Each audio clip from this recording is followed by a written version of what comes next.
Hello everyone, in this video I'll be showing you a FORCEBLADE Mind Reaver build guide in Baldur's Gate 3. This is a modded class now in the mod manager for console, made by ZX10RX, and this is a very powerful class as we are able to wear heavy armor with this, so we're pretty tanky, and it also gets 3 attacks. This is the most straightforward subclass of all 4 of these, so the Psionic Warden being a single-handed weapon attacker and also spellcaster hybrid, Astral Seer being more of a spellcaster, Void Reaver being kind of like a thief, 2-handed weapons, and then the FORCEBLADE being a fighter type hybrid with 3 attacks. So we get the cantrip Force Blast here, which attacks all targets within a 3-meter radius. They take 1 to 6 force damage.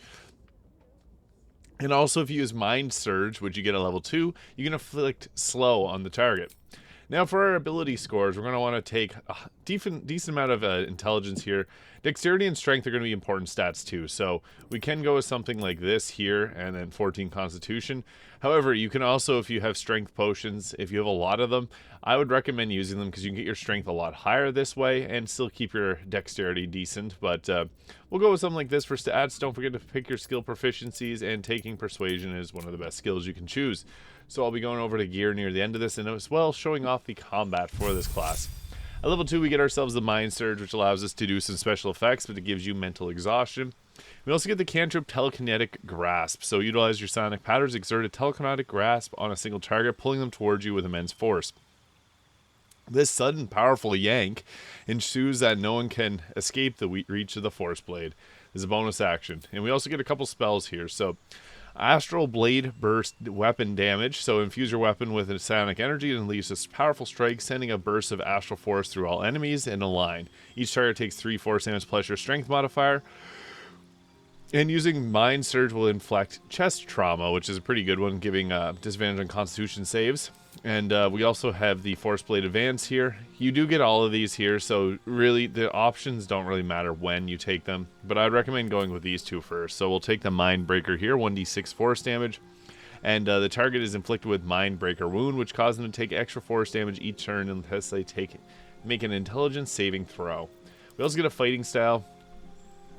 Always hard to go wrong with defense for a +1 armor class, but it really depends what type of weapon you want to use. So if you're going to use sword and board, go dueling for the +2 damage. With a 2-handed weapon, you can take great weapon fighting, and if you're going to use dual weapons, use 2-weapon fighting, obviously. Protection can be nice too, but I want to go defense here because this just opens us up to being very versatile with what we do. At level 3, we get Ethereal Mastery, so you can fly as a bonus action after using a spell with Mind Surge, so pretty nice. And then we get a Cerebral Enhancement, so Intellectual Agility will add our intelligence modifier to our initiative. Relentless Defiance, so when an ethereal barrier is active, any attack you make against taunt the target, goading them to focus their attacks on you. And Fleet of Mind will increase their movement speed by 3, which I think is really useful, especially for a martial class. The more range, the motion you get to move through, the better, because you can get in and attack enemies. At level 4, we get Spell Surge, so expend a Mind Surge to channel psionic energy. Restoring the spell slot for yourself or an ally, renew magical capabilities, and empower continued spellcasting. So, yeah, just basically get yourself a spell back. Now, FORCEBLADE Advance is nice. Propel yourself forward, creating a tunnel of force. This deals weapon damage, force damage on all targets, and possibly inflicts weak grip, leaving a trail of devastation, ensuring no foe can stand in your way.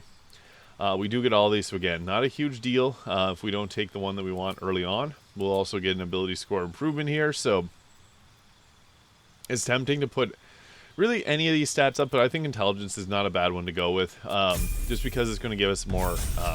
We'll get a higher initiative in a moment. So we get our extra attack here, and we also get another spell. So we could go with a Mind Flare Strike here. So strike a target with your FORCEBLADE, dealing weapon damage, channeling psionic energy that affects the minds of nearby enemies in range. This mental disruption allows you to make a follow-up attack with psionic aftershock after one of those enemies is affected with Mind Surge. So pretty useful. So at level 6 here, we get our Force-Bound Retribution. So teleport instantly to an enemy or attacking you or your ally, delivering a punishing blow, deals forced weapon damage, ensuring swift retribution for those who dare harm you and your comrades. So we get another spell here, so we'll take our Force Burst. Cerebral Enhancement, we do get some more ones. So Mindweaver Sanctuary basically makes so you can't hurt your teammates with your attacks. Kinetic Deflection, so create a kinetic barrier, deflecting an incoming melee attack. Reduce all the damage taken by an equal amount to your proficiency bonus, showcasing the FORCEBLADE's mastery of both physical prowess and mental fortitude. Requires a great sword and a long sword. You have a great sword. You can also go with a long sword and another sword in your offhand, or a long sword and a shield. So those are a few good options there.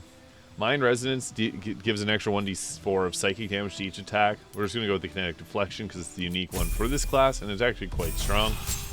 At level 7, blank level, we just get another bit of health there. And at level 8, we get ourselves another spell, and we get to choose another fighting style, so that's pretty good. Force Empowerment. So, causing your weapon to glow with a menacing red force-infused power. For the next 4 turns, your weapon attacks will transcend the physical realm with force-empowered strikes. Deal devastating force damage. Enemies struck by your empowered blade will tremble before your newfound might. And using Mind Surge allows casting Force Field Aura. So, nice little bonus, too. And we get another fighting style, so this is where you can take your defense or pick whatever weapon you want to go proficient in. I'm going with a 2-handed weapon, so we're going to take the great weapon fighting there. I just find this is the highest damage output. And then we can also take up our strength, take up our dexterity, or go with the alert feat for a +5 to our initiative, making sure that we go first. We'll take another cerebral enhancement here. So we have the Astral Dominance. All Mindweaver spells deal psychic damage. We're not a spellcaster, so I wouldn't recommend that one. That's better for the other 3 subclasses. So Mind Resonance can be really nice to give us an extra 1d4 of psychic damage. And then we can also go with Intellectual Agility here, which will give us increased initiative equal to +4, which is our intelligence modifier. So more damage I think works better for us, but in a couple levels we get in level 11 we get a big boost here. So we have the Ethereal Barrier. So envelop yourself, give yourself +2 armor class for 3 turns. Allows you to move freely among enemies with a provoking attack, showcasing your mastery over psionic abilities. Imbue your target with a psionic mark that enhances your combat focus. While the mark persists, you gain advantage on attack rolls against the target, and each strike deals additional force damage equal to your spellcasting ability modifier. This is basically Vow of Enmity, but you deal additional damage, so kind of like Hunter's Mark in addition. Kind of nice force damage, it's not commonly resisted. We get ourselves the Improve Extra Attack there. We can take our final spell, and yeah, this is like a fighter, but a little bit stronger, but not broken. And then for our final level, you really can go with anything you want here. So like Savage Attack for increased attacks. Great Weapon Master also makes some good sense here, because this allows you to get increased damage, -5 attack rolls, +10 to damage. And after you get a critical hit on an enemy, you get a free attack. So yeah, what this looks like in terms of combat, we got ourselves the... I'm using the Sword of Chaos, which gives us health back on hit. Mask of Soul Perception, +2 to attack rolls. Cloak, Boots, and Ring of +1 armor class and saving throws. Killer's Sweetheart. Get that free critical hit. I like the Amulet of Greater Health for greater constitution. Helldusk Gloves gives us +1 to 6 fire damage, in addition 1 spell save DC. And then we can go with any heavy armor that we want. I was just using that one for the purple aesthetic features. But we can also go, if you have the Armor Persistence, you can go that route, because that's probably the best in slot. Or Helldusk Armor if you have it, which will give you 1 more armor class. But I think that if you got the if you go with the Armor Persistence, you get the Blade Ward that's built into it and all that stuff too. So that can be really nice. And yeah, what we'll do now is go show this off in combat. So you got your Force Blast here, which kind of hits in a area you can see there. So you can go boom, and it hits not a massive amount of force damage, but 3d6. And then we got our different attacks here. So we got our Mind Breaker, which we can upcast and give us increased force damage. We got our Astral Blade Burst, which hits in an area of effect, so you can line that up and hit multiple people at a time, which is pretty nice. Bonk, and you can heal yourself with it too. So yeah, what I'll do is I'll get into a combat encounter to show this off. 3 attacks is pretty nice, because that allows you to deal a good amount of damage and also heal yourself with this sword. We got ourselves covered in blood already, which is awesome. But yeah, this class is a heavy armor class. I've done build guides for all 3 of the other subclasses, so if you want to check those out, you can go on my channel and search up the Mindweaver. You'll be able to find them all there.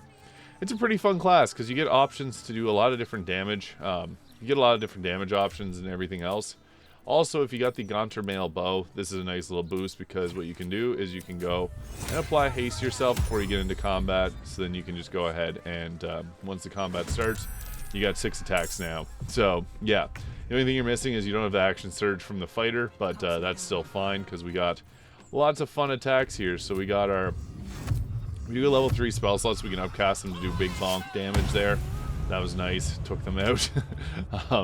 Yeah, that's pretty powerful. So then we can run in there. We're not going to have enough movement speed to do an attack, but we also got our, I guess we can't teleport with that. Spell Surge, we got Force Empowerment, so we can even empower ourselves with Forceful Aura, become resistant to damage. So these are good. I'll go into those a little bit more in detail in a moment. Let's try and see if I can, I don't have enough to grasp him there. Force attack, can't do that. So we can hit him with one of these though. This should do a good amount of damage. Bonk. Oh, I took him out. That was crazy. And yeah, we don't have enough movement speed to be able to go in and critical hit anyone. So, yeah, we don't got any movement speed. That sucks. I don't have any other way of teleporting around. Raise a fire, I guess. We can blast it off with the gloves. And then, not enough from movement speed. That sucks. I can't hit him because the door is in the way. So we can Spell Surge, I guess, and give ourselves a spell slot back. So we can do that. I guess that's the move for right now. Since we can't get our bonus action attack off, that sucks. Well, that's fine. We'll let them run towards me. She's going to try and blind me. Oh, yeah, blinded. That's fine. And hopefully he doesn't block the doorway. He does. Main hand attack. Blocked. And he tried to shove me to my doom. So, I guess the thing to do here is to use this. I don't think I could line it up to hit her, but boom, critical hit knocked him out. And then I can run back behind and get her bonked with one of these two. Mind Flare Strike. This hits in a huge area effect. Boom. Concentration broken. That's the nice thing about that. You also get your mind. I guess I don't have any Mind Surge abilities there. We also have our bonus action attack. Huge. So that was nice. Extra force and fire or psychic damage allows us to take the enemies out pretty quickly. That was a good showcase of it, but I'll go over to the main gate and start some chaos over there just to show off what this is truly capable of. You want to try and hit as many people as you can with your like Astral Blade Burst or any of your other attacks like the Force Burst, which can knock people prone. If you can get into a large area and knock people prone, that's perfect. You can't use the Mind Surge for some reason there, but yeah, if we're able to go ahead here with like an attack like this, bonk, you can get a lot of people hit with one attack. So I guess we'll just leave them out of the combat. And I rolled decently high initiative, but someone rolled higher than me. He's a dead eye. That's fine. I only get hit for 2, 3. So the biggest thing with heavy armor is you get a lot more tankiness, which is super nice. I could probably even move right here and do like a, I don't have a Force Blast. Crap. We'll try that. Bonk. Nice. Took him out. And then move a little bit further and go ahead with our Astral Blade Burst again. We can even upcast it. It doesn't let us upcast it for some reason. Oh, I got stunned. That's why. I'll just let them, I'll let the enemies do their thing. So the last few turns didn't go too well since my whole team got wiped out there, but you do things like the Force Burst here, which is super fun because you can knock people right off the ledge. Didn't knock him out, but it took him out. So yeah, you do get some fun abilities here. I'll also show the Force Grasp. You can pull people in like that. If I had another weapon attack, I'd be able to do that. But just want to show off the Force Blade Mind Weaver. If you got any questions, feel free to leave them in the comments below. Hit that subscribe button if you haven't already. Thank you so much for watching, and I'll see you all in the next video.